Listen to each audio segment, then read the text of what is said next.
That's good enough. All right, first and foremost, call the Lord Yahweh, Ba'ashem, Yahushai, Ba'ashem, Rakakadash. Double honors to the apostles, elders of Great Millstone, Shalom, Labakarim. Yahweh's name of the Heavenly Father, which is the God of Abraham, Isaac, and Jacob. Ba'ashem, which means in the name of Yahushai, is the name of the only begotten Son, who was sent to deliver the children of Israel from their sins. Ba'ashem, Rakakadash means in the name of the Holy Spirit, the volume of the book. Spirit of truth, Shalom, Labakarim, peace to the elect. That's the men, women, and children whose names are written in the book of life. All right, who's ordained to be delivered in these last days. Yeah, you can't. I heard you. The water. Let's switch. Let's put this on this side. I think this would be better for lighting purposes. Yup.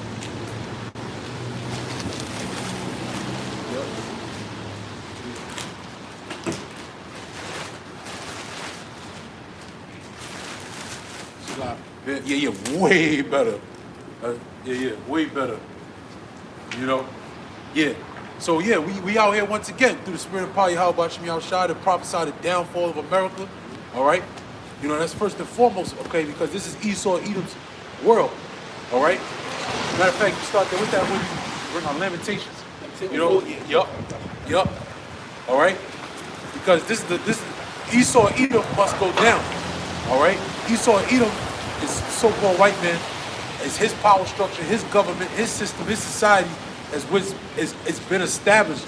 His power of rule, his law has been established on the earth, and that's why you see the earth in all kind of chaos it is in today.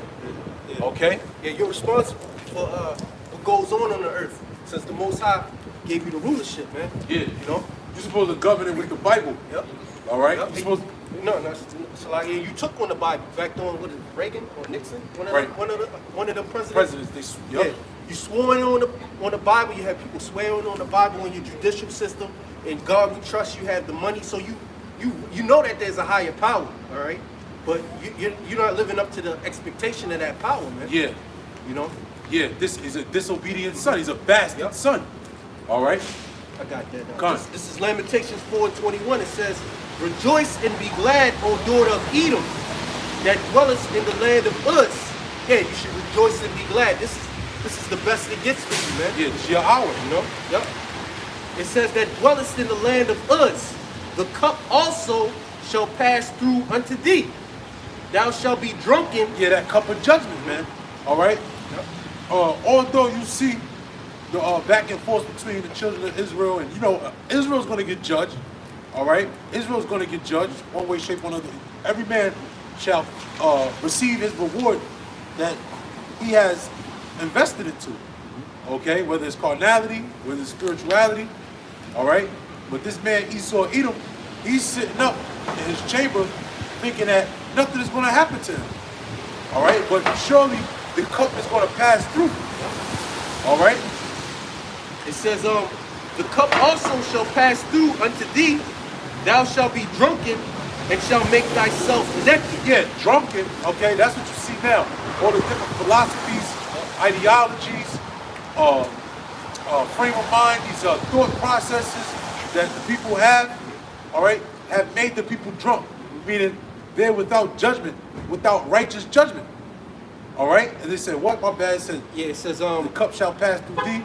Yeah, the cup shall pass through unto thee. Right. Thou shalt be drunken and shall make thyself naked. Thou shalt make thyself naked. And you're being exposed for the hypocrite that you are.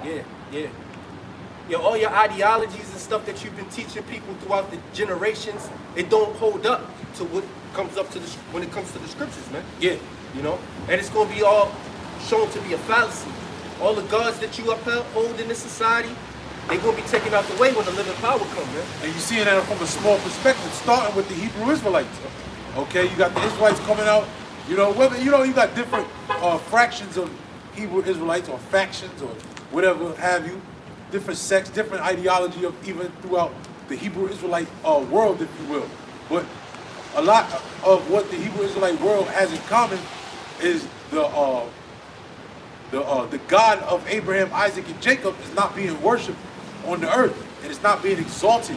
Although you have the main religion in America throughout the world, okay, throughout the world upholds the so-called upholds the Bible through Christianity. All right, but Christianity is nothing else but the erection of different gods. All right, when you see that fish, all right, that has nothing to do with the Lord. That goes back to Dagon, man.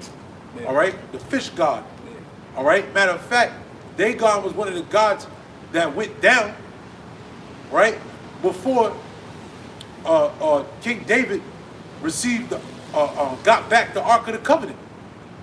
All right, we know that the Ark of the Covenant is spiritual now, because you're not going to have we're not going to bring out the physical Ark of the Covenant. The Ark of the Covenant is being erected through this word. Why? Because the Ark of the Covenant was a representation of Yahweh Shai. And I'll say this again, which Lord's will, that's another video. In order to truly understand the Lord, you must truly understand, you have to understand Yahweh Shai first and foremost. Right? You don't understand Yahweh Shai, then you don't understand the Lord. No one could tell me about the Lord more than a person that truly understands Yahweh Shai. All right? If you disannul the significance of Yahweh Shai, then you disannul the Lord. That's why he said what? Not one jot, not one tittle shall pass till all be fulfilled. Why? Because it was all written. He said it was written of me. All right? He said, lo, I come in a volume of the book. It is what? Written of me. Yep. Yep. Okay? Yeah, you find that out coming into the truth. You go into these different chapters from Genesis, even down to the book of Revelation. It all correlates with Yahweh Shai, even to the book, what is it, the book of Ruth. You know, what is the significance of the book of Ruth? All right? You had the line of Yahweh Shai. All right, went through that. That's his history, man. Yeah. You know? That's one of Yahweh Shai's foremothers. All right? Since you mentioned Dagon. And also, to the house of David. Now, you good, brother. Yeah. But since you mentioned Dagon, I bring this out. This is 1 Samuel 5:1. It says, and the Philistines took the ark of the Most High and brought it from Ebenezer unto Ashdod. When the Philistines took the ark of the Most High, they brought it into the house of Dagon and set it by Dagon. And when they of Ashdod arose early on the morrow, Meaning what? Those Philistines are of Ashdod. Go ahead. it says, behold, Dagon was fallen upon his face to the earth before the ark of the Lord. And they took Dagon and set him in his place again, proving that these gods, these other gods of these other nations are nothing. All right, here's Dagon, he fell on his face once the ark of the That's just the Ark of the Covenant. Yep. And again, Yahweh Shai being a representation of the Ark of the Ark of the Covenant. And when Yahweh Shai comes, what is he going to do? He's going to put down all the other gods that are erected. Yep. So that was actually done in the physical in our history, right there during the time of Samuel. Like, all right? like the scriptures say, the things that are written aforetime were written for our learning. Yep. Now, every patience and comfort of the scriptures might have hope. Yep, the Heavenly Father, Yahweh Bashim Shai, you know, basically said the Heavenly Father and His Son. Yep. He's the ultimate architect. He's the ultimate builder. Chess player. The innovator, you know? He's a chess player. One move leads to another move. Yep. You know? It says, and when they arose early on the morning, on the morrow morning, behold, Dagon was falling upon his face to the ground before the ark of the Lord, and the head of Dagon and both the palms of his hands were cut off. That's the one I was thinking about. So it was actually Samuel. Yep. Yo, how you spell Dagon? D-A-G-O-N, right? D-A-G-O-N. Yep, Dagon. I'll go to search it, they fucking come. There it goes. Now it come up. Yep. Cause let me see something real quick. No, that is the one. That is the story I was thinking about. I said King David, Salakia. It was actually Samuel when he got back the Ark of the Covenant. Cause what? It said what? His palms? Yeah, his palms and his hands. His hands, his head. Yep. Everything came off of that man. You know what? That was the significance of no power in that God anymore. Yep. Just like when you go back to Bel and the Dragon. All right, what Daniel did, he showed the insignificance of the God of the rulers of that time. Just like now, you have the rulers of this time that are operating in the fashion of the gods of this world. But when Yahweh Shai returns through the power of his Father, all right, because all judgment has been given unto him, then what? You're going to see the gods of this world crumble. And it's going to start with the minds of our people. Okay, because our people represent what? The temple of the Lord. And what do they have in the temple of the Lord? They have other gods erected in there. So that's why the significance of the prophecies is so relevant to Yahweh Shai, because the prophecies are announcing that Yahweh Shai is coming. And in the midst of that announcement, when the prophecies take place, it's going to break those gods in their mind. Because that's why the scripture, remember, it's in Jeremiah, the 2nd chapter. You know what I'm talking about? So many gods, and you have Judah. Oh, yeah, he said, yeah. He said, The go number. to your gods, pretty much. You know, I think it's I want to say 2 and 44. I know it's one in, is that, if I'm not mistaken, what is it, Judges? Tenants, I think? Say, basically, go to your gods. Come on, man. Let me see.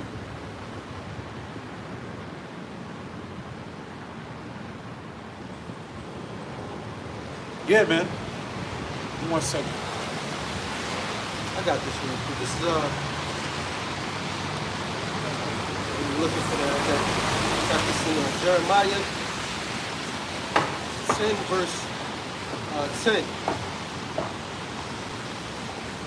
Jeremiah 10 and 10, it says, but the Lord is the true God. He is the living God and an everlasting King. At his wrath, the earth shall tremble, and the nations shall not be able to abide his indignation. Oh, the Lord showed his wrath a few weeks ago with that volcano. Now, they said that volcano, it was so strong, you know, you kind of can feel it in the atmosphere. The atmospheric pressure went up. It went all the way to like England or something like that. That's what they were saying about that volcano, man. So how much more so when the Lord showed forth his all his power, all his wrath. It says, at his wrath. Yeah, because that's small in the eyes of the Lord. Yeah. Yep. That's a small showing. That was just a hors d'oeuvre, if you will. Yeah. Yeah. You know? Yeah. The main course meal is that thermonuclear destruction from when the missile's going to be shot from one end of the earth to another. And then you're going to have nuclear submarines with silos in them. You know? And then you got drones. They got missiles in them. All that's going to be let loose in these last days. That's that main course.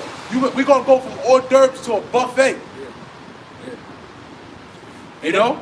Those nuclear missiles going off, that's going to shake the earth to and fro like a drunkard. Right. Drunkard. Because, see, those nuclear missiles, they're going to serve a lot of purposes, too, man. Oh, yeah. Oh, you yeah. know, one, to cleanse the earth with fire.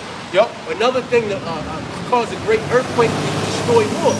Because you think that earth rocking to and fro, scripture talk about, well, it's going to be millions of missiles, you know, within those nuclear warheads, man.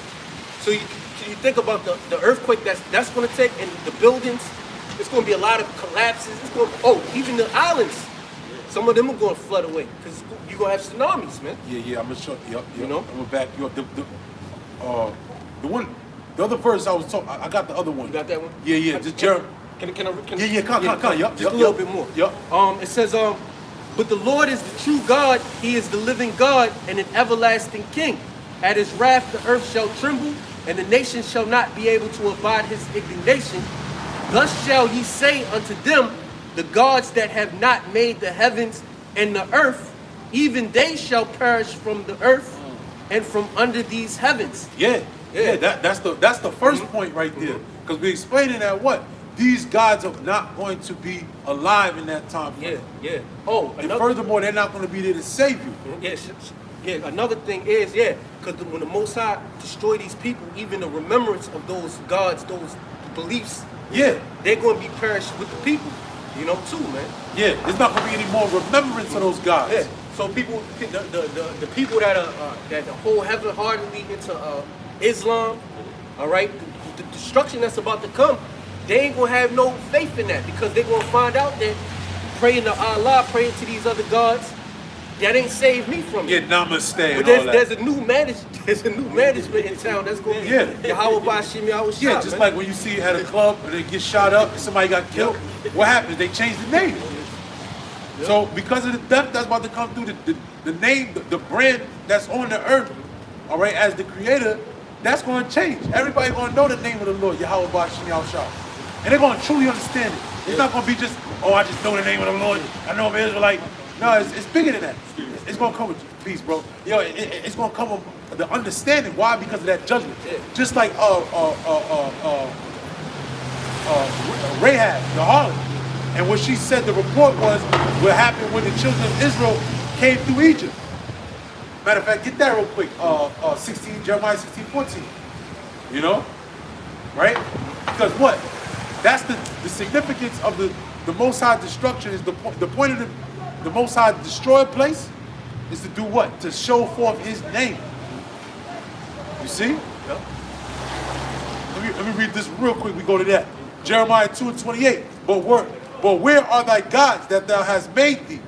Let them arise, if they can save thee in the time of thy trouble. For according of the number of thy cities are thy gods, O Judah. Because our people, they're all into, they're mixed nuts. Yeah. Yep. You know, Kevin Samuels, he was talking to this one woman, he was comparing the mind of men and the mind of women. He said, men's minds are like waffles, where you have different pockets. We know how to departmentalize. Like, you can take one port, up, down, left, right, yes, no, you know, off, on, right? North, south, east, west. You know how to put those things in particular pockets. Women's minds are like spaghettis. It's like noodles and just touching, everything's touching, and anything that they feel, that's what goes. And that's what the mind of the, ultimately, that's what the mind of the people are. It's like a noodle or spaghetti. You twirl it all up, you know, it's just all together. It's loose, it's out of course, it's spaghetti noodles, man. Yeah, that's why the people can be swayed. That's why they made to get angry at certain things. They made to be afraid of certain things. You know? Yeah. However the fork twist, that's how the spaghetti noodle turn. They don't have an anchor. No anchor. They don't anchor. Yeah. Yeah. They don't have a root. And who's the root? The offspring of Jesse. The offspring of David. The root. All right, that's what we have. That's what through what? The word of the Lord. Okay? I got that in Jeremiah 16. Yeah. Jeremiah 16:14 says, it says, therefore, behold, the days come, saith the Lord, which that's future prophecy, that it shall no more be said, the Lord liveth, that brought up the children of Israel out of the land of Egypt. Like the brother was going into, the Lord liveth, that brought up the children out of Israel, out of Egypt. The Rahab. The Most High said, of these nations don't touch. He said the Hittites, the Jebusites, which essentially they're different tribes of that one nation kingdom.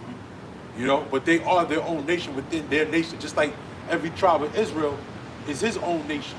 It's like we're going to be what? A nation of kings and priests. Every man's going to be of their own nation. So that's not to knock what he's saying, because that is true. They would be considered, but from a geographical standpoint, it's cities within that one province, if you will. It says that it shall no more be said, the Lord liveth, that brought up the children of Israel out of the land of Egypt. Right. But the Lord liveth, that brought up the children of Israel from the land of the north. Yeah, land of the north. Where's that talking about? America, Babylon the Great. But that was a code name for another code name for Babylon was the north. When they made reference to Nebuchadnezzar, they said the king of the north. Yep. But we understand that that's talking about modern day Babylon. That's talking about here, North America.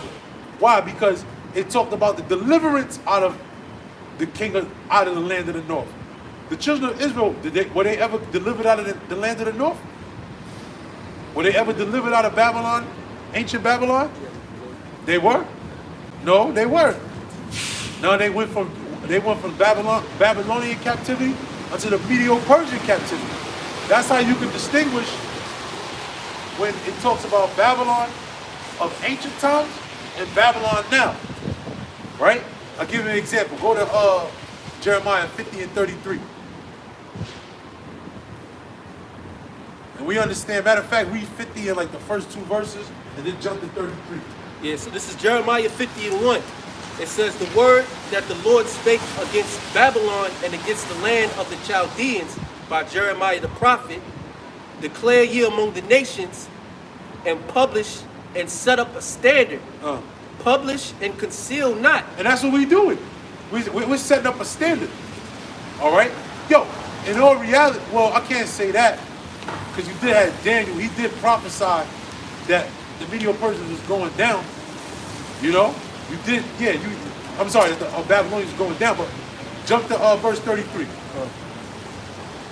Jeremiah 50 verse 33. It says, thus saith the Lord of hosts, the children of Israel, right, and the children of Judah were oppressed together. Right, where at? Where's this talking about? Babylon, right? Now, in ancient Babylon, was Judah and Israel oppressed together? No. Judah and Israel, they weren't oppressed together. Remember, Israel was talking about who? The northern tribe, right? Now, the northern tribe never went into the captivity of Babylon. They were in the captivity of the Assyrians. And then when you go into the book of Ezra, the 13th chapter, it talks about how the northern tribe, what happened? And they went into a land that no man ever dwelt. Right?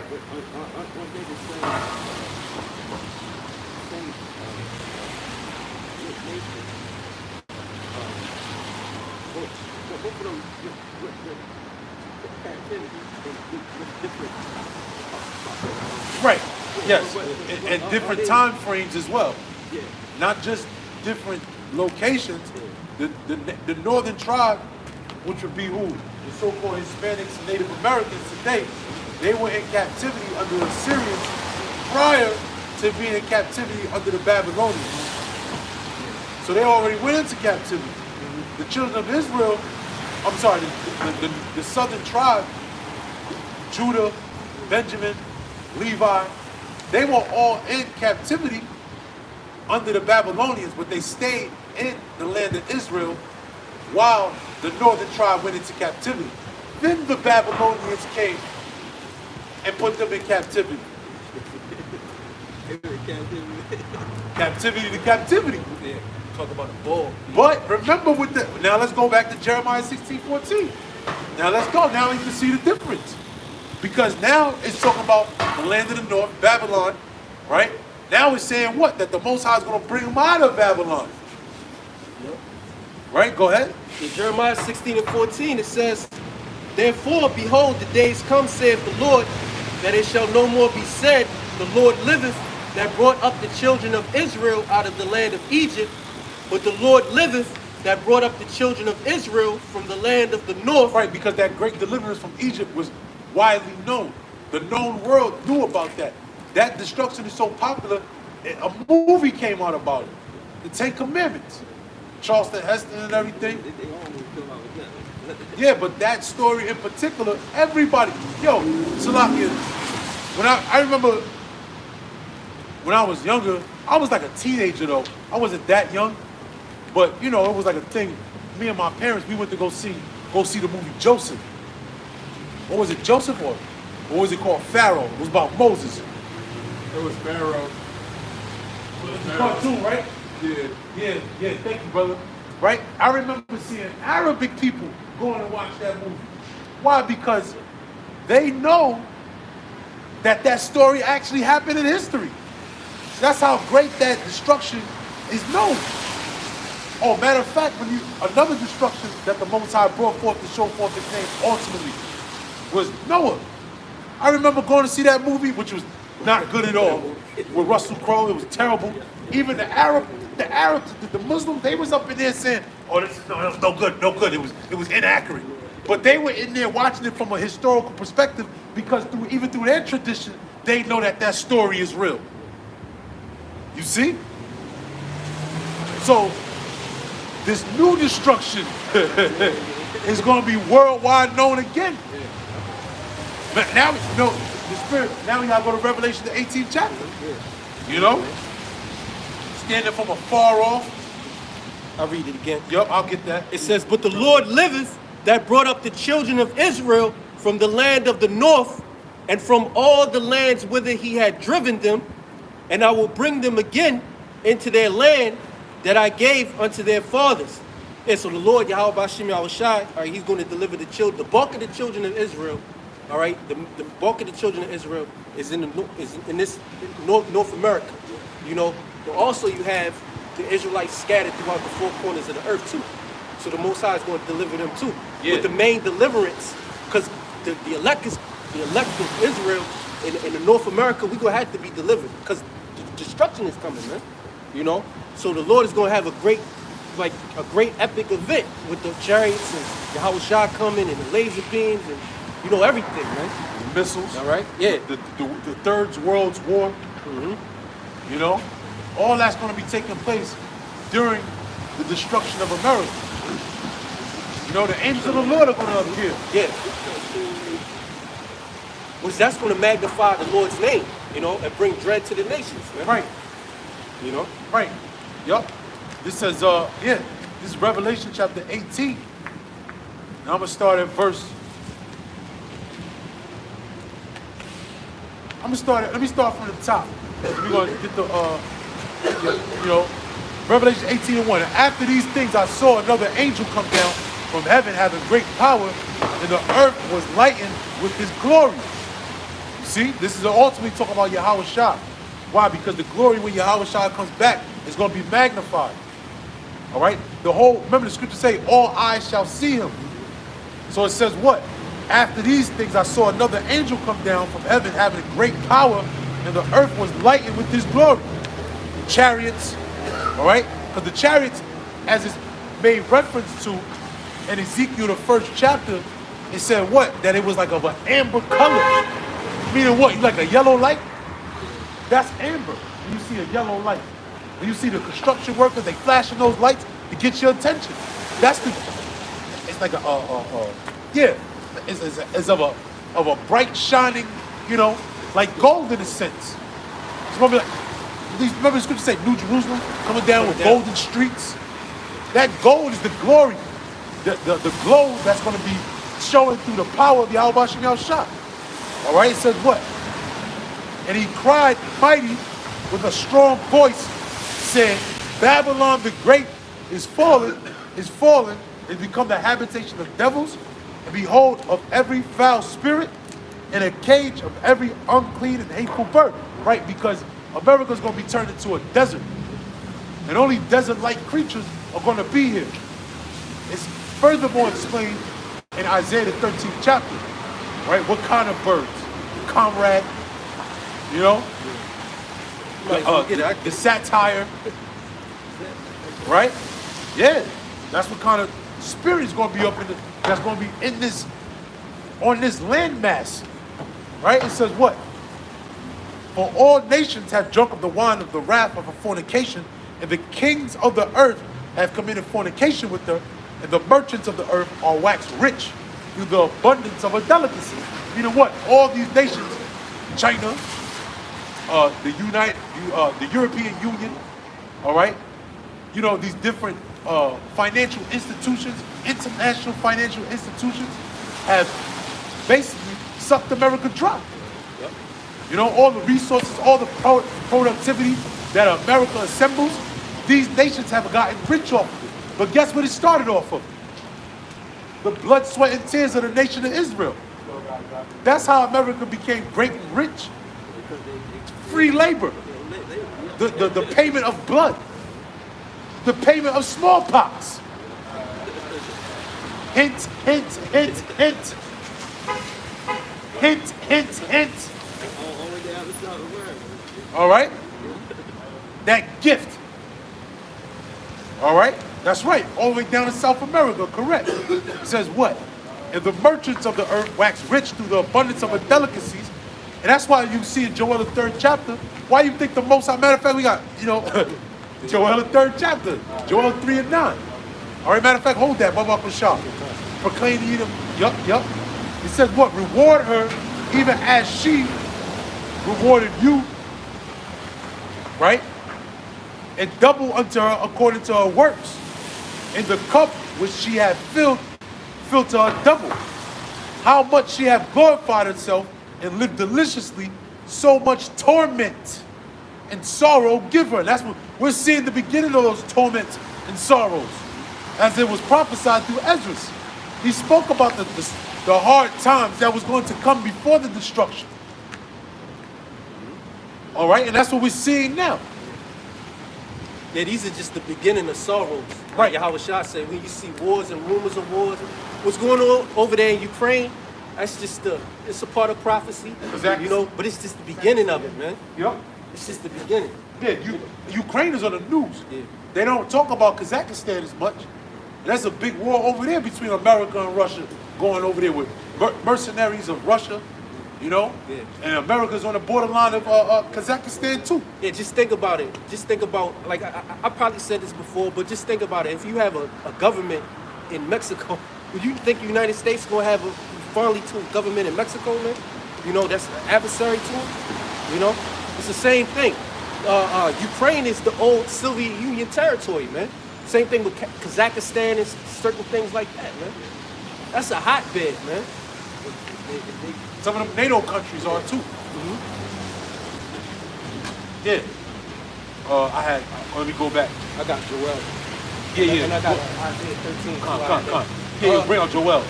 Okay, yeah, this is Joel. The spirit, yup. This is Joel 3 and Nine. Joel 3 9. Okay, Yeah. come. Yeah, Joel 3 and 9. It says, "Proclaim ye this among the Gentiles, prepare war, wake up the mighty men, let all the men of war draw near, let them come up, beat your plowshares into swords, and your pruning hooks into spears. Let the weak say I am strong." Yeah, that's what's going on right now. Yeah. Look, you can mention that in the same sense in the light of the USSR. The USSR was weak at one point, but now that old Russian bear is being erected. Yep. Right? So once upon a time they had a weak economy. You know, they didn't know where they were heading. They, like the scale between the rich and the poor in Russia had an extreme difference before they built back their economy. What is that, Boris Yeltsin? With the guy with the big patch, Yeah, Boris with Yeltsin. One of them. the big pink birthmark on Yeah. his head. Yeah. Yeah, that's the guy I'll be thinking. I can't think of his name, but that's the guy who was if I'm not I think he mistaken. was at the fall of Yeah. He was Putin's predecessor. If I'm not mistaken. They got Mm-hmm. Yeah, because the Most High put the Spirit on him to be that way. Right? The scriptures tell you what? The king's heart is in the hands of the Lord. Why? Because the stage is being set.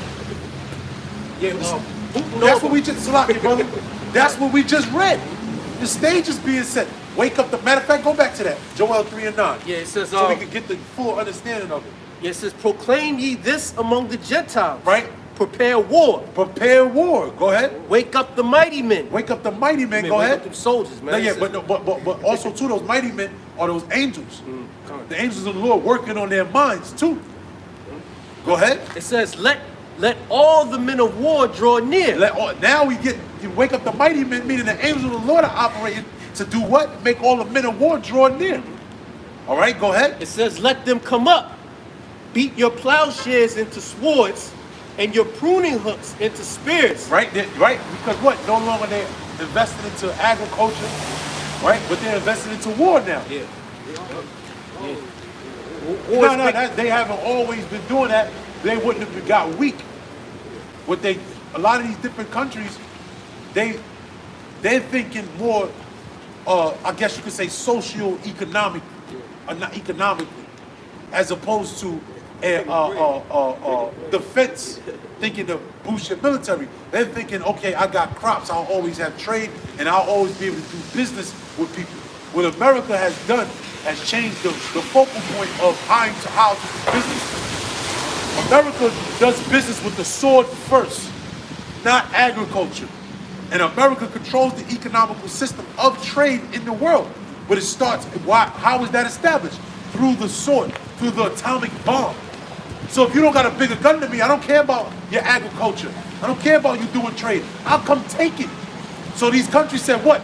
I'm no longer going to invest into agriculture because all they're going to do is come take it in the first place. Iraq, Afghanistan. Yeah. Or what is that? And not only America, because Russia did it too in the 70s. But now the China. You was about to say? No, I was saying that. No, I was going to say that. I forgot what I was going to say. It's all right. Yeah, but Salakia, you know, because Russia, yeah, like Russia too. It's Esau Edom. Esau Edom has pushed the influence of the world on how to do business. So naturally in your mind, because just like in Israel, like you had warrior classes of people among our people going back in the land of Egypt. But for the most part, we were, you know, you had Jake doing different stuff. You had carpenters, you know, you had welders or, you know, ironsmith. Like, we wasn't thinking about war. We was thinking about how can I feed the family.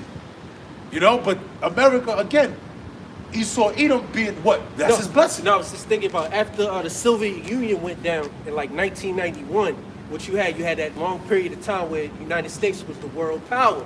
Right. Now, what did they do with that world power status? What did they do? They went into they got into military police actions over there in Eastern Europe. Oh yeah, that too. Bosnia. Bosnia, you know, you had the Bosnia Kosovo event. You had they went into they used 9/11 as a justification to get into Afghanistan. A few more years later, they went into. Remember, they was in the Gulf too. Yeah, they was in the Gulf. Yeah, that heavy was in the the Cold 90s. War. That was the Cold. I'm talking about early. Gulf War. Yeah, the Gulf That was War. Kuwait. Yeah. Yeah. Yup. Iraq, Kuwait. Yup. Yeah. But see, the whole world stood around and watched this. They watched what America was doing, going into these different countries. All right, now America can't kind of do that because they got bogged down in Afghanistan and Iraq. You know, took on some more military interests with Syria, some other countries. They played down there in Venezuela. You know, you've seen all of that. All right, now these countries see that. Look, this country, there's no doing business with these there's no people. doing business with them. They're in decline. Their foreign policy don't look good. They're not credible. They can't take care of their allies. If their allies in distress. Well, that's what I was going to mention. That's why, you know what? That goes into prophecy as well, because what's that? Right? Ornament of Confederacy. Yep. Obadiah. That's Obadiah. Obadiah. There's another one in Revelation 18 as well.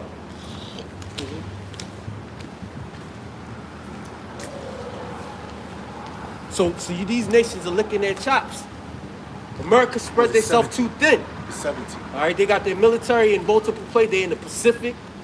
They got their Navy in the Pacific, all over the place. America has stretched themselves too thin, man. So a lot of these, what you call these people, Republicans, they're mad. Well, people in general, mainly Republicans, conservatives are mad that, because Biden is in a bind right now. Because a lot of the shit that he said he was going to do, he didn't do is fucking up now, because presidents, they was talking about it. They said presidents are graded based upon the things that they have to deal with that they didn't expect. Like, for instance, like if war pop off, then how did you handle that? He got so, like, for instance, Biden, he never pulled the troops out of Afghanistan. Now that he did never pull the troops out of Afghanistan like he said he was going to do, now America is spread thin. You see? Now, that's why they said they only sent 1,000 troops over there. They don't have the resources to go back up and really fight up against Russia like America's being, like the brothers going into. Everything's being spread thin. You know, there was some other stuff they was talking about. Yeah, we used to think that was strategically the position that America was in when they had Afghanistan. They had a foothold in Afghanistan and they had that foothold in Iraq for Iran. But they're not going to have that no more. It don't look like they're going to have that full advantage to that. Okay, let me get that so one. we can kind of see why it say what it say in the book of Joel, where it talks about I will move from far off the northern army. Yeah. How they're going to be over there in the Persian Gulf region, man. You know? Well, that was, we can go back to Joel 3 as well. You know, we can go back to that. It says what? Revelation chapter 17, verse 16. And the 10 horns which thou sawest upon the beast, who's that talking about? Right? The European Union, NATO, right? These shall hate the whore and make her desolate and make, who's the whore? America. Because she's fornicated with all the other different nations. And like you was going into, the allies of America is going to leave them. And that's what's truly going to weaken them, because America has drawn allies to themselves through fear and not love, if you will. And they're going to find out that your only ally you have is the state of Israel, man. Which that's not going to be too much. That's not going to be too much of a help. You're going up against the countries like China and Iran and Russia. Which goes back to what we were talking about before, because that's a stronghold. Why? Because those people, like, it's going to be made known that they're not the children of the Most High, because they're banking on them being the children of the Most High, and we stay loyal to the children of God. But when that all fails, then what? But that's why I always said in my mind that I think the Most High is going to allow America to, because America these ain't no whole ass niggas. America got technology. America got the troops. America has, I think Elder Ariala's the one that brought it out, or I seen it on something. No one has the battleship. Yeah, it was Elder Ariala. No one has as many battleships. Like, basically, talking about carriers? carriers Yeah. that America has. They said you can put all the world carriers ships together, and it's not half of what America got. That's why Russia, they invested more so into aerial coverage. Drones. You know, they like, you know, missiles. That's why their missile defense system is so high, because they invested into the missile defense system, because they can't compete with America on the ground with the ships. Yeah, those aircraft carriers are like floating cities, man. Yeah, exactly. You know? Exactly. They're like floating cities, man. Like, Yeah. you Yeah. know? On a maritime law. If you want to control, you can't beat America on water. It will flank you so fast it's not even funny. So Russia was like, we ain't getting into that. We gonna beat you overhead. That's why this third world war is gonna be so deadly, because it's gonna be so many weapons that haven't been like battle tested, so to speak. Right. Malfunctions. Yeah, you gonna have Disappointments. Yeah. Gun going jam. You remember when World War One first came? You had trench warfare style. Yeah.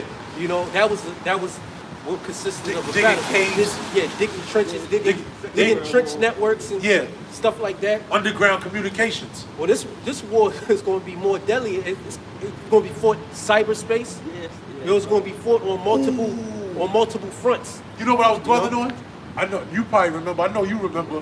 Remember in the early '90s? I remember I used to go to my babysitter in the morning before I went to school. I was real young, but I remember the ABC News would come on in the morning and they'll show the death rate of the people that died in the Gulf War. I'll never forget that. Oh, yeah. And like they would do that every morning to show, because that battle was so back and forth. They would actually show this person died, this person died. They would show it. Oh, you remember that? Yeah, heavy You remember that? casualties in Gulf War. Hell yeah. Yo, hell yeah. The Gulf War was crazy. A lot of people got drafted into the Gulf War. People got drafted. Yeah, my cousins, yeah, people got, right or wrong, right, brother? People, it was 2 drafts? Damn, for real? 2, yeah, people was, like, the Gulf War was serious. I remember that. I was little. I was like 6, I was like 5, 6, 7 years old when the Gulf War was taking place. I got cousins that was in that shit, in the Gulf War. One of my uncles was in the Gulf War. That was a major war, right? You remember? I was real little, but I remember that shit. But that's how it's gonna go back to where you see it, it's gonna be that many casualties. You ain't gonna be, they can't hide it. It's gonna be a draft. The people, like this next war, there's gonna be people dying from all pestilence. You know, like you said, It's going to be a time of sorrow. Yeah, It's going to be a somber, sorrowful time in America, man. and the whole world. The whole world, yeah. Remember the scripture tell you, the time of Jacob's trouble, or the hour of temptation, shall come over what? The whole world. The sorrow that Ezra saw, that's gonna come upon the whole world. You see it already. Oh, yeah. Oh, matter of fact, I Yeah, got come, this. bring it out. Bring it out. This is 2nd Ezra 16:1. Come. 2nd Ezra 16:1, it says, "Woe be unto thee, Babylon and Asia. Woe be unto thee, Egypt and Syria. Gird up yourselves with cloths of sack and hair. Beware your children and be sorry, for your destruction is at hand. A sword is sent upon you, and who may turn it back? A fire is sent among you, and who may quench it? Plagues are sent unto you, and what is he that may drive them away? May any man drive away an hungry lion in the wood? Or may any one quench the fire and stubble when it have begun to burn? May one turn again the arrow that is shot of a strong archer? You got it, bro. The mighty Lord sendeth the plagues, and who is he that can drive them away?" That's the Heavenly Father sending these plagues, man. And we was talking about the sorrows that's going to come, you know, upon this society. Well, the scriptures warn you of the sorrows that's coming, man. You know? Oh, you think we're coming into a time to build up, you know? It's like the build up to the last final scenes of a movie, man. Typically, when they do that, it's action-packed. It's a lot of things happening at one time, you know? And that's what's going to come. That's what's coming, man. You know, that's our job to come out here and prepare people for that, man. Right? Like the brother said, he's seen casualty reports on the news. It's going. You didn't see that back during Iraq, Afghanistan. It's just like there's a war going on and everything's here at home. This next war that's gonna come, which is gonna be a world war, it's gonna affect people everyday lives, man.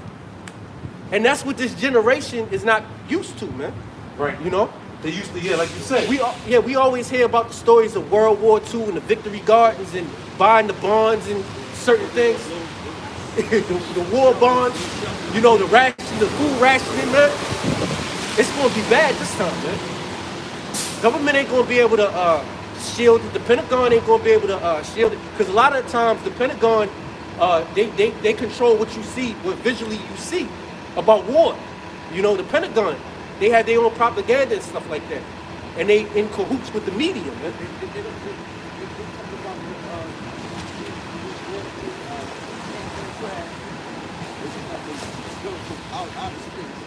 Mm-hmm. All over the world. Yeah. Yep. All over the world. Yep. They The newsreels that they have, you know, they recycle the footage. They recycle the footage so they might have footage like they was over there in Afghanistan and really they was somewhere else, you know? So yeah, we coming into those times, man, you know? You had a precept? Nah, I was looking at. Okay, so there wasn't a draft for the Gulf War. Said it was abolished in 1973. They're gonna bring that shit back. Yeah, what they was talking about bringing the draft. They had the selective service when you want to get I was looking at it. federal student loans. That's how they get you. You got if you want to get a federal student loan, you got to sign up for the selective service, man. You know, and they can take you up to 35, man. 35 years old. Yeah, there was talks about it. Yeah, from Bush down, officials said there'll be no draft, but Makings are their war in the Gulf. See, they were January 20, 1991. They were talking about it. Despite the possibility of a protracted Persian Gulf War, with extensive ground action, the Bush administration is ruling out the revival of compulsory military service. Compulsory. You see that word? And then would they have this other draft? Okay, because they closing up the military. Obligatory, basically. Meaning you obligated to go to war. They was considering, but Bush denied it pretty much for the Gulf. Talking about Daddy Bush. Yeah. But What's going to happen is they're going to draft these people and they're going to ship them right over there to the Middle East, man. They ain't going to be no. You ain't going to go to North Carolina like they did in. well, you got a lot of people. You got a lot of people that go to the reserves. You got a lot of people that go to the military for business. Like, I'm just bear what I need to bear, so I can get the benefits. I can get the perks. I can buy a house a lot easier. I can get loans. You know, I can show myself a U.S. citizen, so I get those people that in that mind frame are going to be the first ones shipped over. They're going to be frontline dummies because they're not built for war. They just look. Even the whole thing with the, they were talking about, Biden. There's going to be the first Black African American woman to be in the Supreme Court, right? And it's like, okay, why is it because she's an African American? Does she qualify to be on the Supreme Court? And it's the same thing with the military. People are going to the military, and the qualifications of the military are downgraded just to have the equal opportunity factor, which will what in turn weaken your military. You got women as superior officers, which weakens your military. It's like going to college. Instead of going to college, I'll join the military. Yeah. And you get to play with guns, you get to travel the world, all for free, and you get paid to do it. Hey, guess what? You out there in South Korea, you out there in France and London, you out there in these different bases. You going to be commissioned for action. Yeah. Yep. And you not coming back. Yeah. Because America will be no more. Yep. Yeah, this is Joel 2:20. It says, "But I will remove far off from you the northern army, and will drive him into a land barren and desolate, with his face towards the east sea, and his hinder part towards the utmost sea, and his stink shall come up, and his ill savor shall come up, because he have done great things. You know, the biggest ocean is the Pacific. Right? It said his face toward the east, and then what? His back toward the utmost sea. Utmost means like the biggest or the highest sea, which is what? The Pacific. No, not the Pacific. That's not the biggest ocean? The Pacific Ocean is the biggest ocean, if I'm not mistaken, because that joint go from China to Cali. The Atlantic is the second biggest, if I'm not mistaken. You got the Indian Ocean, you got the Arctic Ocean. It's 7 seas. It's 7 seas. Yeah, if I'm not mistaken, the Indian Ocean is the biggest ocean. I mean, I'm sorry, the Pacific.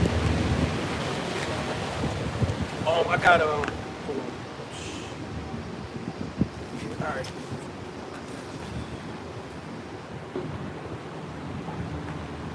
All right. Let me read this real quick. This is Isaiah 34. Yeah, it's the Pacific. Yup. That's the biggest. That's the biggest ocean. Yeah. He said the face toward the east and his hinder part to the. Read that again, Baba Bashar. The utmost sea. And then, yeah, Baba Bashar, bring that word out, utmost. See what it says. It sounds like talking about America to me. Yeah, it says, but I will remove far off from you the northern army, and will drive him into a land barren and desolate, with his face towards the east sea, his face towards the east sea, and his hinder part towards the utmost sea. And his stink shall come up, and his ill savor. Will you read it again? Joel 2:20. Yeah, because that's talking about the destruction. That's talking about the destruction of Babylon. Yeah, because that goes into the missiles, and none shall miss her rank. No, that's Joel 3. That's Joel 3, I believe, if I'm not mistaken. No, hold on. Yeah, you're right, Shalaki. You're right. You're absolutely right. They blow you the trumpet in Zion. That's the first one. That's talking about the destruction of America right here. None shall miss her ranks. That's talking about the missiles. Yeah. So that's talking about hitting America. You know? What's that word for utmost? Utmost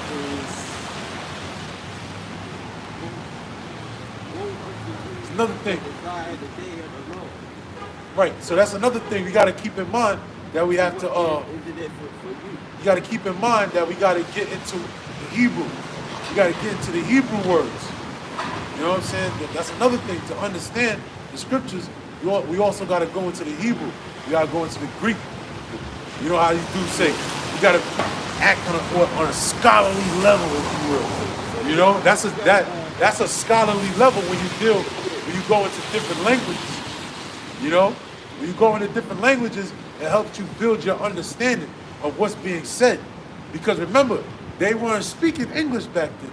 Just like when you go into the prologue of of Sirach, Ecclesiastes in the Bible, you know what it says there? It says what? It says what? The things uttered in other language doesn't have what? The potency, the same strength as the Hebrew. So when we go into the Hebrew, we want the true potency and the true understanding of what's being said. And that's very important to understand.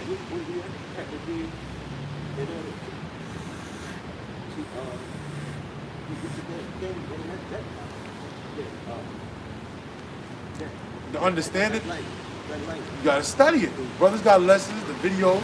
Brothers got videos up. You got whole pages dedicated to Hebrew. You know, brothers can give you the pages if you want to learn the Hebrew.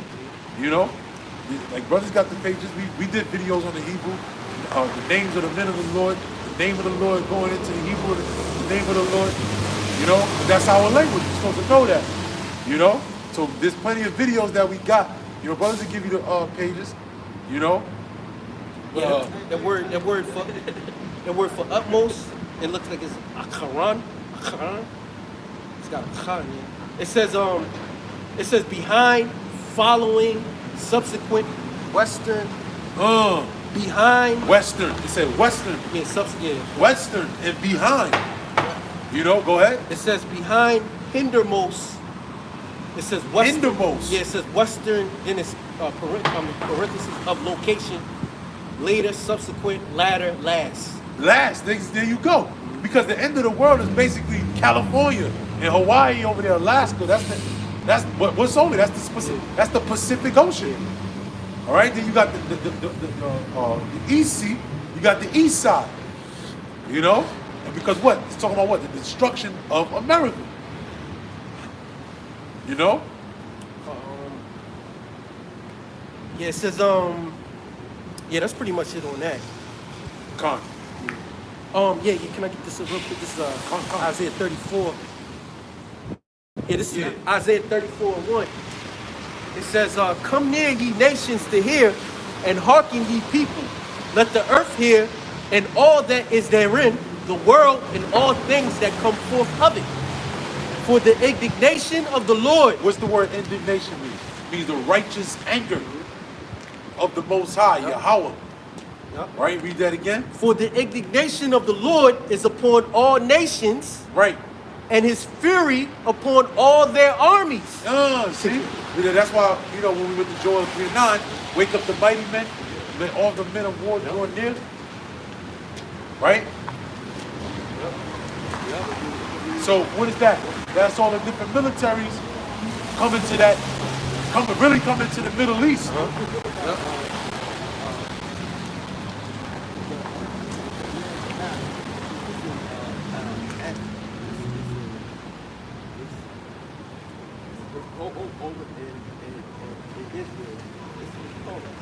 The war Armageddon. That's what we reading. That's Joel 3:9. Matter of fact, I could get that, because that word Armageddon, that's beautiful. I'm glad you mentioned that. Spirit.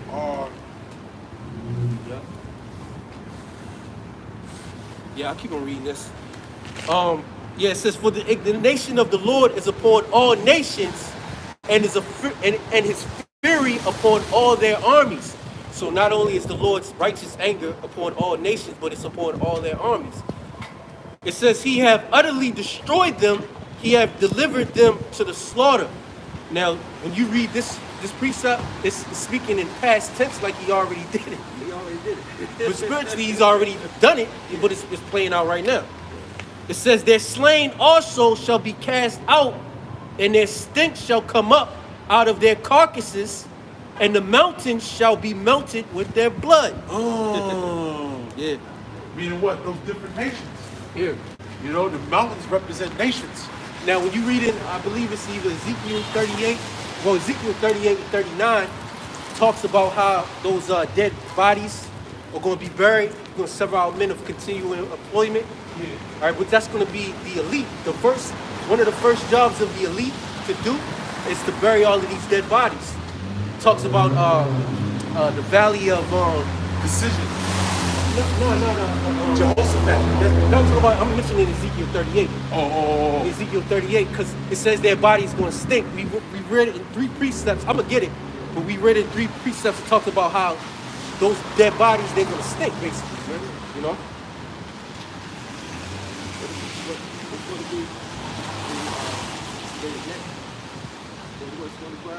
I can't hear you. No, the elite of Esau, the remaining elite. Yeah. One of their first dead jobs is going to be to bury those dead bodies. You know, of this war that they created. They're gonna have to clean up their mess, basically, man. You know. You had something? Yeah. This is Revelation chapter 16, right? In verse 15. It says, my bad. Behold, no. Here we go. Revelation 16:16. And he gathered them together into a place called in the Hebrew tongue. We was talking about that Hebrew, right? Yep. In the Hebrew tongue, Armageddon, right? And the seventh angel poured out his vial into the air, and there came a great voice out of the temple of heaven from the throne saying, "It is done." Now, in order to understand Armageddon, first of all, we got to go to the Hebrew and see what that represents.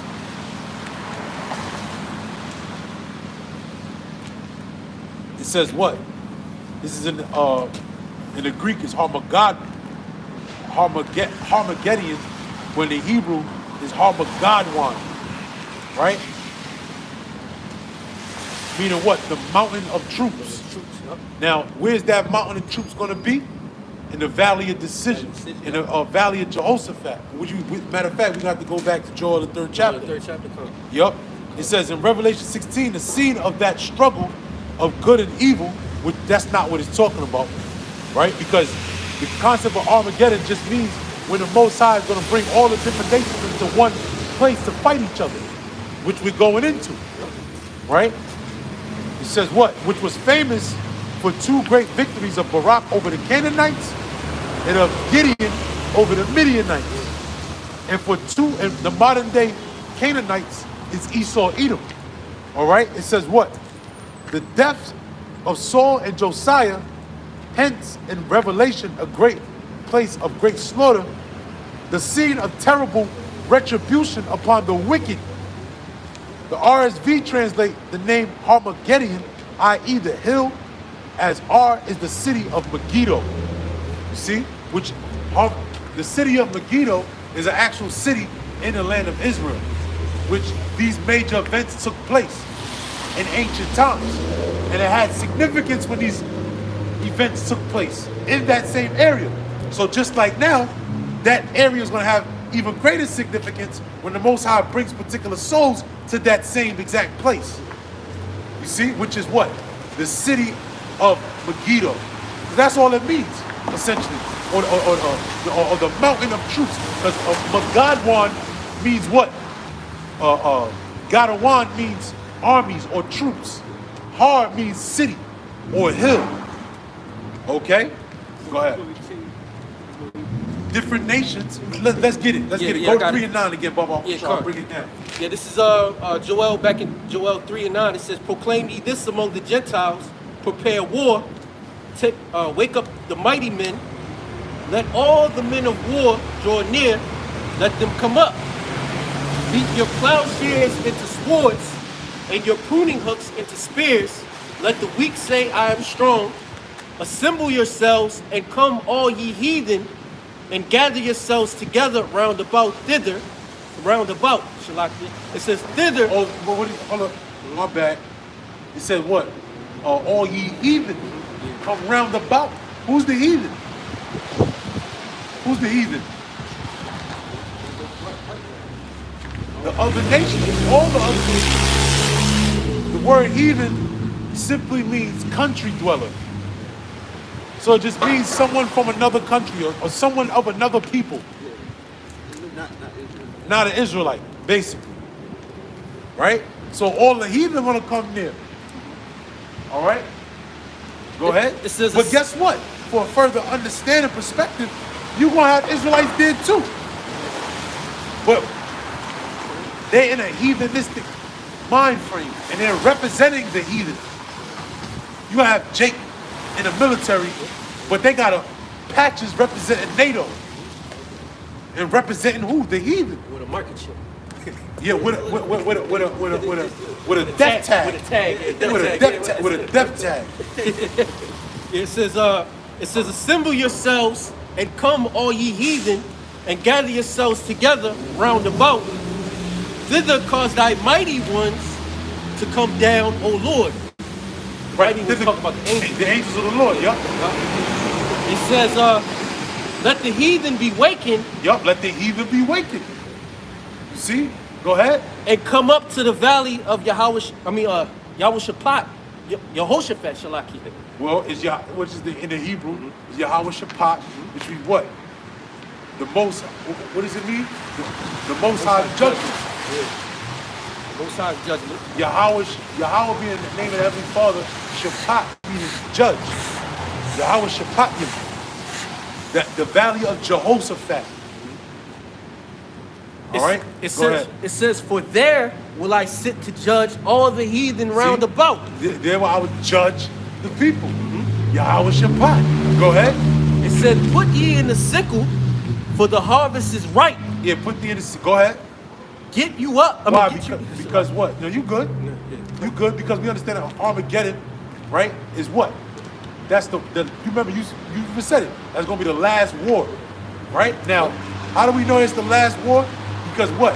He said what? He said the sick get ye the sickle. Put ye in the sickle. Read that again. Verse 13, it says, put ye in the sickle, for the harvest is ripe.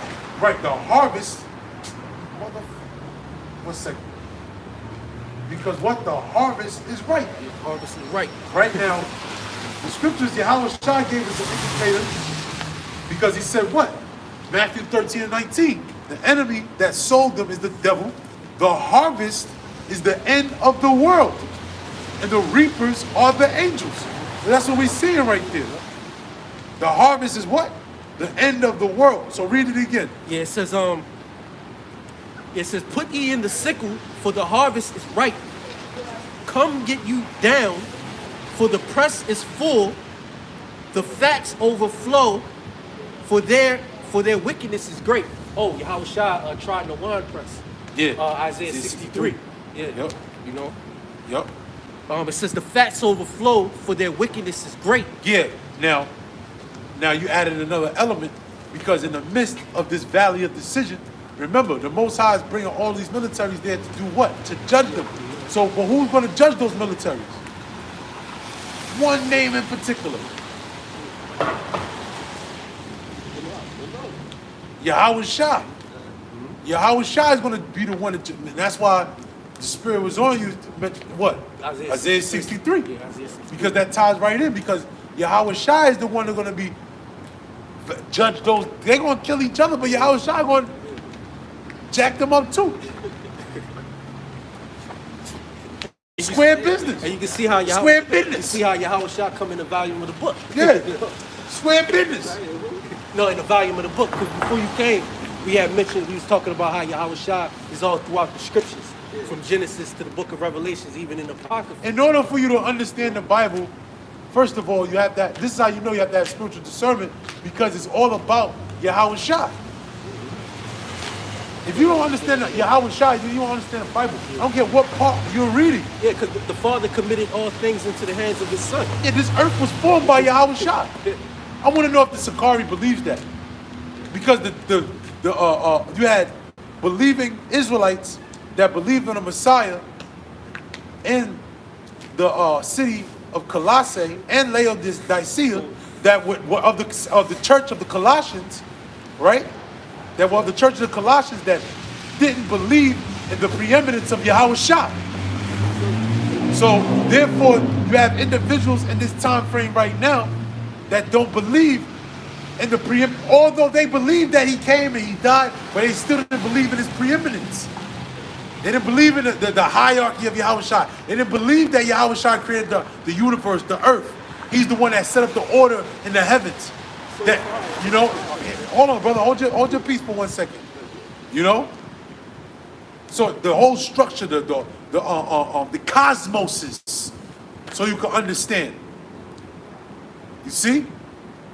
But they believed that he died, but they didn't. They took away the salvation aspect of Yahweh Shai, although they knew about his reputation.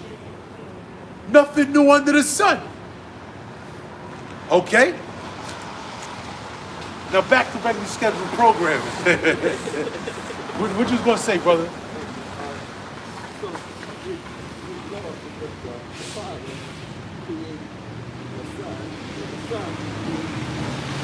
Everything. Exactly. What you have, that's why we worship him. That's why he's given the preeminence. You see? But see, you have Israelites out there that say that they believe in the Lord, but they don't worship Yahweh Shai. Yep. That's why, I'm not even going to get into that right now. Go ahead. 14, it says, multitudes in the valley of decision. For the day of the Lord is near in the valley of decision. Yeah, the day of the Lord is near in the valley of decision. Meaning what? The valley of judgment. Right? The Most High is going to judge the earth. Which that's the day of the Lord. That's going to play a major part in the day of the Lord. Part of the day of the Lord is the Lord destroying all of these armies, man. You know? You was quoting Isaiah 63. Yeah, I was gonna bring this one out though. This is because it goes in the same thing, but what I want to point out again, because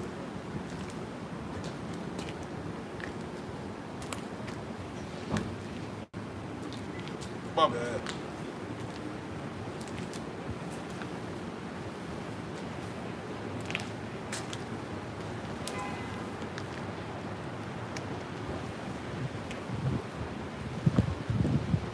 Yeah, because remember, fuck. Here it goes. Boom. This is Revelation chapter 17, verse 13. Revelation 17, and what is it? I'm gonna start at verse 14. No, verse 13. These have one mind and shall give their power and strength unto the beast. Right? These shall make war with the Lamb, and the Lamb shall overcome them. For he is the Lord of lords and King of kings, and they that are with him are called and chosen and faithful. Because again, going back what? Because we can still get that, Isaiah 63. Yep. But it emphasizes the war that the other nations are going to have with Yahushua. Yeah. But the outcome, the outcome is going to get brutal. See, and that's part of the vision. Because John the Revelator saw part of the vision, and Ezra saw the part of the vision. Brother, Salakia, they all saw the vision. Yeah. They all saw it. All of them came in his name. All of them, they came. They didn't say Yahushua, but that was the reason for them giving that vision. Mm-hmm. They didn't know his name, but you know, now Ezra's got his name. Yeah. Ezra's got his name. You know? He actually said Yahushua. That angel gave him the name of the Lord. He gave him that name. He gave him a lot. All right? Isaiah chapter 63. Right? Who is this that cometh from Edom with dyed garments from Basra? That this that is glorious in his apparel. Traveling in the greatness of his strength. I that speak in righteousness, mighty to save. Mighty to save, yeah. Yahushua is the deliverer, Right? Now, it said what? Coming from Edom with dyed garments from Basra. Because what? Not only is Yahushua going to have war over there, but over here as well, too. That's why another one I wanted to get, because that was good, too, in Revelation 17, right? But the other one said what? That vesture was dipped in blood. Yeah. Right? That's Revelation 19. 19? Yeah. Oh, I think it's 17 early. I think it's early 17. I went down further than 17.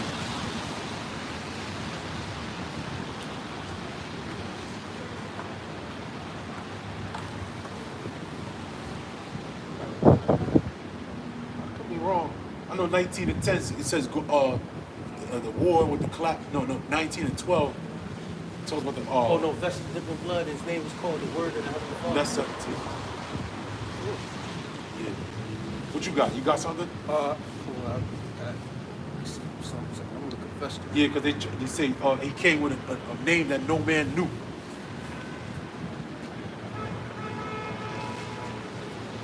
Right? Vested in blood is 13, 19, 13. Woo!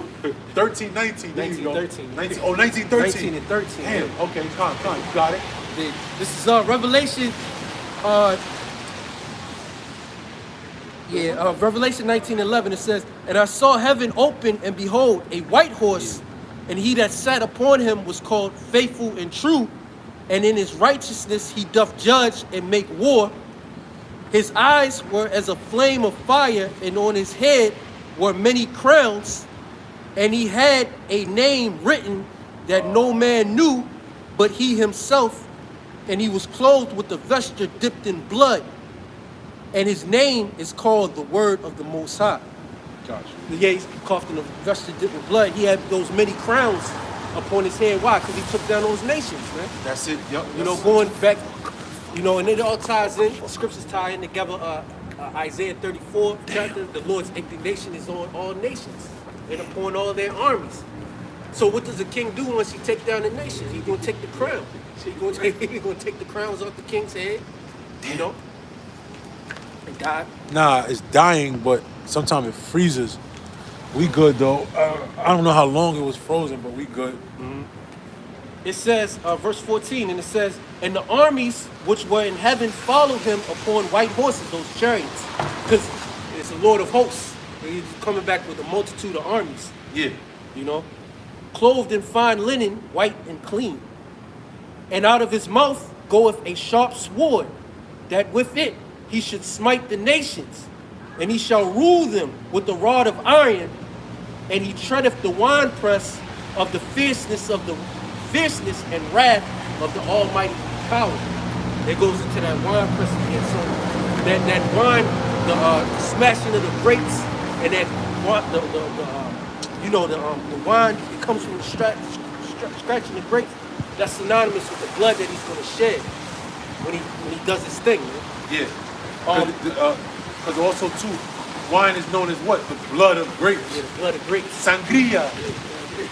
Sangria. You know, that's Spanish for what? Blood. You know, that's a popular wine. You know? Yeah, contrary to what the world thinks, the Lord is coming back to wage war, man. He's coming back to wage war on these governments, the wicked. He's gonna shed You know, blood. yeah, shed a lot of blood, man. Like a butcher, like what a priest would look like. I got it right here. This You is know? Isaiah 66 and 15. It says, for behold, the Lord will come with fire and with his chariots like a whirlwind to render his anger with fury and his rebuke with flames of fire. For by fire and by his sword will the Lord plead with all flesh, and the slain of the Lord shall be many. So there you go. The slain of the Lord shall be many, man. All right? So it would make a lot of sense for these governments to have their own classified documents on the chariots, because that's a threat to their rulership, man. You know? It's getting worse and worse. Yep. Real quick, I told you I'll bring out Ezekiel, because since we were talking about the war, we were talking about this third world war, Yahweh Shah coming back. All right, what's going to happen after that? It tells you that in Ezekiel 39th chapter. Let's start right here. This is Ezekiel 39 and 8. It says, behold, it is come and it is done, saith the Lord Yahweh. This is the day whereof I have spoken. And they that dwell in the cities of Israel shall go forth and shall set on fire and burn the weapons, both the shields and the bucklers. Yeah, that's what the prophets saw. They saw shields. They saw. No, excuse me. That's what they called what they saw. Yeah. That's what they called what they saw. What they saw was tanks. You know, armored vehicles, submarines, missiles, military instruments. In their time, they called it those things: swords, bucklers, shields, Bows and arrows. That's the best way they knew how to explain it. Bows, arrows. Just imagine that. You know. It says, and the hand staves and the spears, and they shall burn them with fire 7 years, so that they shall take. Yeah, meaning a complete amount of time it needs for the job to get done. 7 means just a number of completion. So it means like X amount of years, you could say. It says, so that they shall take no wood out of the field, neither cut down any out of the forest, for they shall burn the weapons with fire, and they shall spoil those that spoiled them, and rob those that robbed them, saith the Lord Yahweh. Yeah. They get back, kid. Verse 11, it says, They get back. I thought I was done.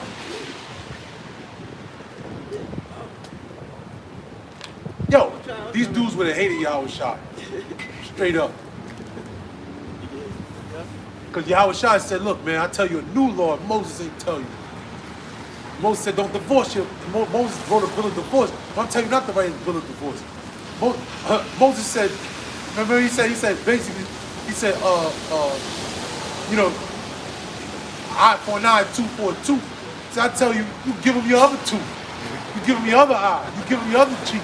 Yahushua said that. They explain that from a perspective of wisdom, right? Not being simple, as most people take it, right? But that was opposing the oral law. Verse 11, it says, and it shall come to pass in that day that I will give unto Gog a place there of graves in Israel, the valley of the passengers on the east of the sea, and it shall stop the noses of the passengers, and they bury Gog and all his multitude, and they shall call it the valley of Harmongog. Where you at? Ezekiel 39:11. There you go. Go ahead. It says, in 7 months shall the house of Israel be burying of them, that they may cleanse the land. Yeah. 7 months, meaning an X amount of time. It says, yea, all the people of the land shall bury them, and it shall be to them a renown, the day that I shall be glorified, saith the Lord Yahweh. And they shall sever out men of continual employment. Yeah, meaning what? Okay, you're gonna do this, you're gonna do that. Yep. For continual employment, I mean you're gonna work. Continual employment, yep. Ain't gonna be no days off, except the Sabbath.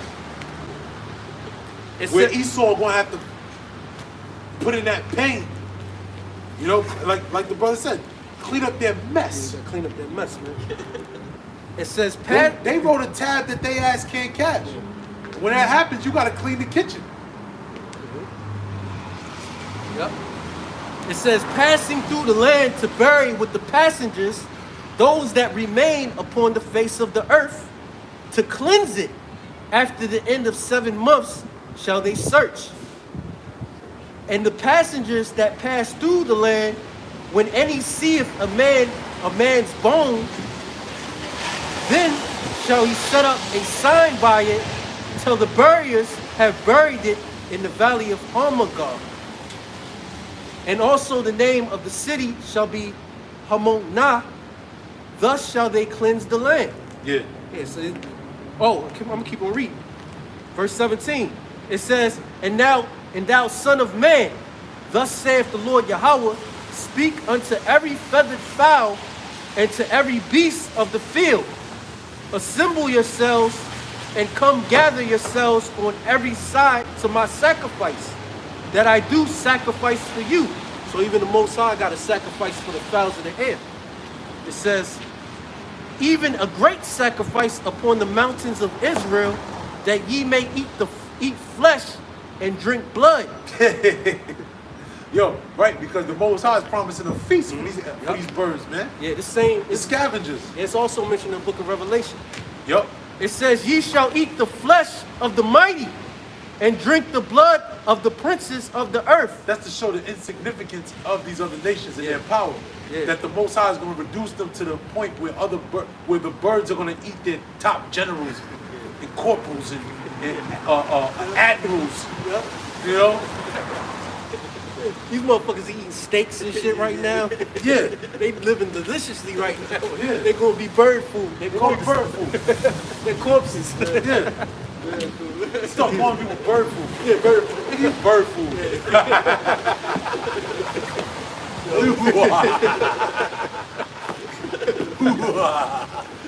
That's how the Most High be laughing. You can tell the Most High got a grimace of laughs, yo. If you heard the Most High laugh, you probably scared. Like real talk, you think about where that concept coming from, man? That whole deep. Yeah. That whole like, you know, because the Most High's dark. Like, the Most High has like a dark side, man. And people don't know that, man. What he say? Look what he said. What kind of mind sets that up? I'm gonna kill people to the point where birds are gonna have a feast. That's a grimsome individual, like a damn, he gets low. Like the Most High gets low, so to speak. Oh, well, doesn't say my thoughts are not your thoughts. These are my ways are not yours. You would never think of that. I'm gonna set it up to where birds are gonna feast on top generals. Like, yo, what? And I'm gonna put it into the mind That's of a the- prophet. Yeah, he gonna tell everybody before it happens. You gonna look at him like he's crazy. Yo, you have to. Even I think like, damn, what the fuck sometimes? No, you gotta be part crazy to be in this thing now, point blank period. I'm fully convinced on that. That you gotta be part crazy to believe, like, there's a craziness because of the opposition of the world. The world tells you, because if you think about the way people live nowadays, let's revert back 70 years ago. People would laugh. Like, what? Women are doing what with what? People are dressing how? You know, everybody that Jake in the house one time. It's like, did you ever think you see some shit like this on TV? Right. Like you talk to older Jake, they be like, what the hell is wrong with the world? Oh my God. You know? Shit's out there. It's out there, man. You know? The Most High is out there. That's a power to be revered. You know? You'll adapt to anything, man. If you have to, you adapt with the power of the Lord. Yeah. Con, back here, in Ezekiel 39 and 18, it says, "Ye shall eat the flesh of the mighty and drink the blood of the princes of the earth, of rams, of lambs, and of goats, of bullocks." All represent people. Mm-hmm. You All know, of like them. the children of Israel is likened to who? The sheep. Yeah. Remember, the scriptures tell you in the book of Daniel that Alexander is the he-goat. You see? The different nations represent those different animals. Because, again, it's a sacrifice. It says, "All of them fatlings of Bashan, and ye shall eat fat till ye be full, and drink blood till ye be drunken of my sacrifice which I have sacrificed." He's for talking about you. the birds. Yo, why they never put this out in church? If I was to go to church and I read this, I immediately have to go to my pastor like, yo, why you never put this out? Why you never explain this, yo? Why you hiding this, yo? We never went into this. Yeah, Most High gets down and he gets down, man. It says, "Thus ye shall be filled at my table with horses and chariots, with mighty men, and with all men of war, saith the Lord Yahweh." Yeah, you see? All the men of war. You know? It says, "And I will set my glory among the heathen, and all the heathen shall see my judgment that I have executed, and my hand that I have laid upon them." There you go. Why? Because this is the same thing, the valley of decision now, where that war is going down. And it meant, this is Ezekiel. Remember what did it say? And we was in Joel before, and it spoke about what? The heathen being in the same area, their warriors, their mighty men, you know, their armies, their military, their navy, they're all going to be in this one vicinity for the judgment of the Lord. Same thing is going to happen here in America. All right? It says, "So the house of Israel shall know that I am the Lord their power from that day and forward. And the heathen shall know that the house of Israel went into captivity for their iniquity, because they trespassed against me. Therefore hid I my face from them, and gave them into the hand of their enemies. So fell they all by the sword." Point blank. Yeah. Yep, and that sword is what? That's talking about the thermonuclear destruction. Yep. You know, because that's the sword. You know, and we know that this. I made a point a while back about the Russians too, because what? They're Edomites, and their gift is what? The sword. You know, all of them blood clot. All of them blood clot. We can close though. Oh, you got something? If you got something, we can keep going. Yeah, real quick, I can get in 2nd Ezra 13. All right, so we're going to read 2nd Ezra 13, Yahweh Shah taking down these armies. This is 2nd Ezra 13 and 1. It says, "And it came to pass after 7 days, I dreamed a dream by night, and lo, there arose a wind from the sea, that it moved all the waves thereof. And I beheld, and lo, that man waxed strong with the thousands of heaven." That's going back to those chariots again. It says, "And when he turned his countenance to look, all things trembled that were seen under him. And whensoever the voice went out of his mouth, all they burned that heard his voice, like as the earth faileth when it feeleth the fire. Right, because that's the mouth of the chariot. That whole Independence Day movie with Will Smith. Remember the so-called UFO opened up and a beam came out? They got that whole concept from the Bible. It says, and after this, From this account and this vision that Ezra saw. It says, and after this I beheld, and lo, there was gathered together a multitude of men out of number from the four winds of the heaven to subdue the man that came out of the sea. But I beheld, Meaning the seas is talking about the heavens up in a firmament, in the friendly skies, if you will. All right? Because the seas, when you understand the word heaven, all right, the word heaven is shemayim in the Hebrew. Shah meaning pertaining to, mayim meaning waters. In the waters. All right? And that's what the heavens are. All right? Hey, What's up, brother? You good, bro? No doubt, peace. it says, but I beheld, and lo, he had graven himself a great mountain and flew up upon it. And that's the chariot, that great mountain. The great mountain, yeah. Because when Ezra saw it, it looked like a mountain that he saw. He couldn't see the beginning of it, or he couldn't see the end. So he called it a mountain. He called that chariot a mountain because he said it had no beginning, it had no end. He's like, that it was so big. It's like you can't see where it starts. Right. It says, but I would have seen the region or place where about the hill was graven, and I could not. And Could you imagine the music that's gonna be played on that chariot? You think about it. Yo, check this out, right? Now it made me think. No, real talk. Because first of all, we Israelites, when we celebrate, first of all, this is a wedding. This is a wedding and a baby is about to be born. Israelites party in those. Remember, the scripture talk about, they sang that song of Moses in the sea of glass. mingle with fire. Yep. Mingle with fire, right. Now the other concept is what?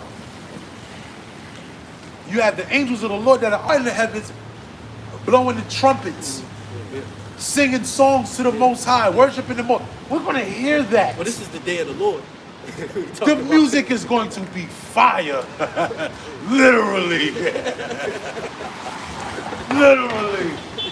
Yo. That song, the way the tunes is going to sound. Man, oh man. Hey, the scripture say the day cometh that shall burn as an oven. Yeah. What you do around the fire? You make merry. You make mirth, yeah. Wine. Yahweh got the wine ready. He said he's not going to drink until he's meet with us again in paradise. Come on, the wine, the music. Come on, bro. New bodies. It's a party. Of course, but it's going to start with tears, though. It's going to be tears. There's a scripture that talks about that. Because you think about it, because just like when somebody wins a championship, like you see Michael Jordan, Kobe Bryant, they see about the trophy and they're crying, but it's tears of joy. And then we're going to hear the music playing at the same time. And then Yahweh Shai going to be there online with the angels. And, you know, you're going to see the men that made it. You know, this is them that stood stiffly for the name of the Lord. Yep. This is going to be a whole, it's called a procession.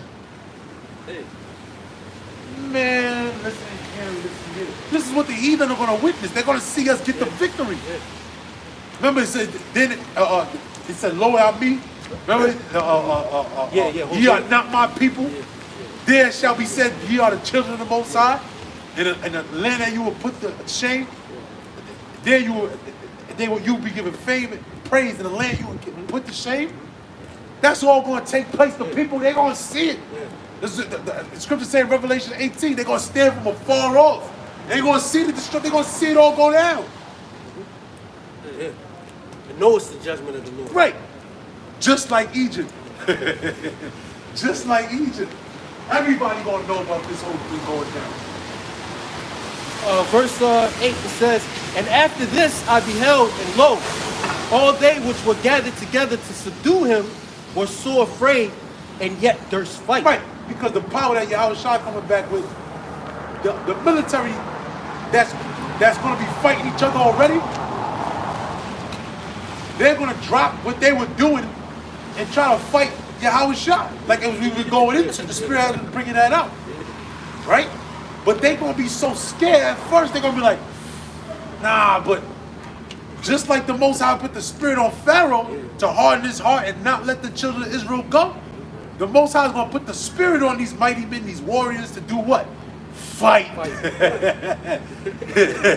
He's coming back for war. The Most High wants to show. You think I created you for nothing? Yeah, exactly.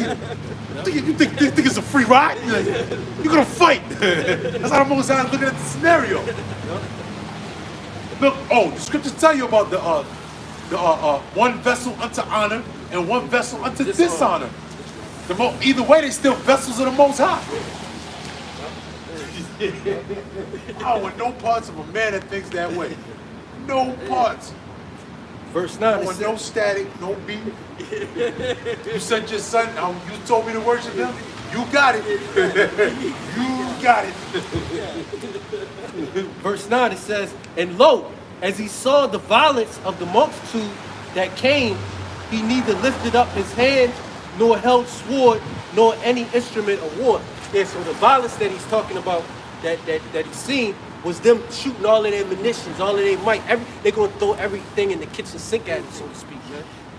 You know? Yeah, but it also mentioned that, read it, Baba Kushar, read it again.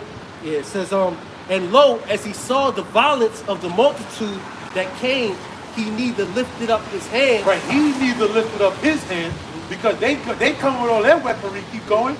Nor held sword. He didn't have a sword in his hand. I was trying to come back with a fucking gun, nigga. Right?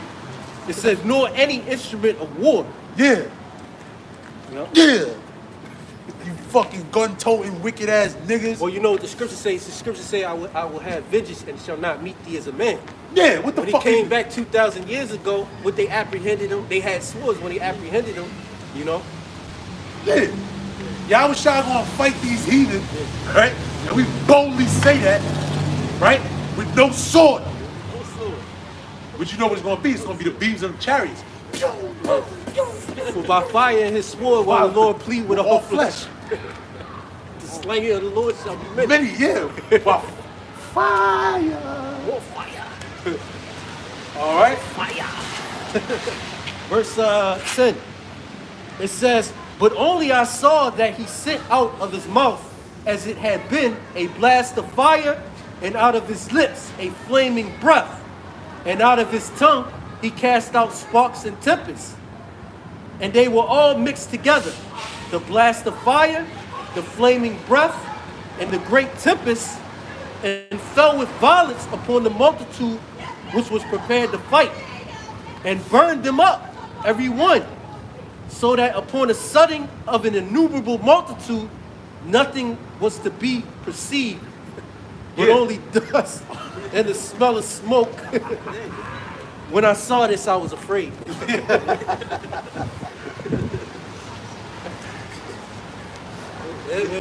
Man, oh man.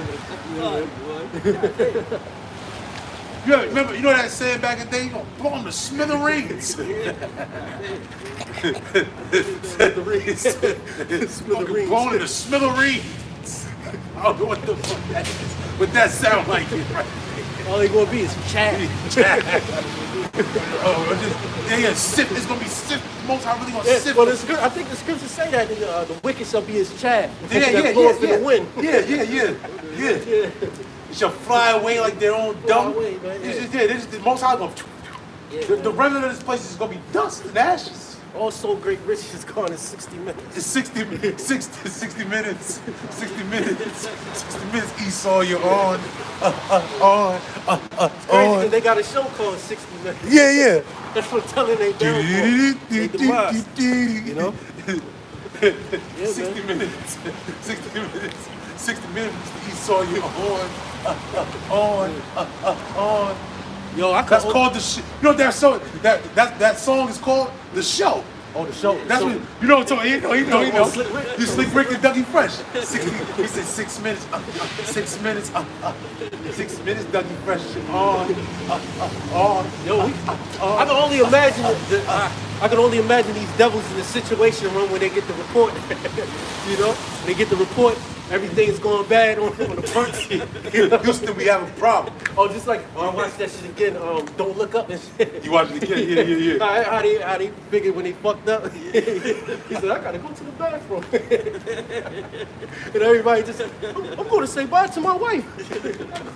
Everybody ran out and Yo, shit. in order to laugh at this, you have to have a problem. Yeah, no, sorry, not a problem. You have to. You built different. You built different. Yeah, you gotta be a little. You know, you built the Most High built you different, man. That's it. If you laughing when we laughing at, the Most High built you different, man. That's it. But look, that's our joy, man. The deliverance. Here is the faith and the patience of the saints, man. Yeah. This point blank. Yeah. You know, we'll close on that. And with that, call Lord Yahweh, Ba'ashem Yahushai, Ba'ashem Kakadash. Shalom, Labukhari. Peace to the elect.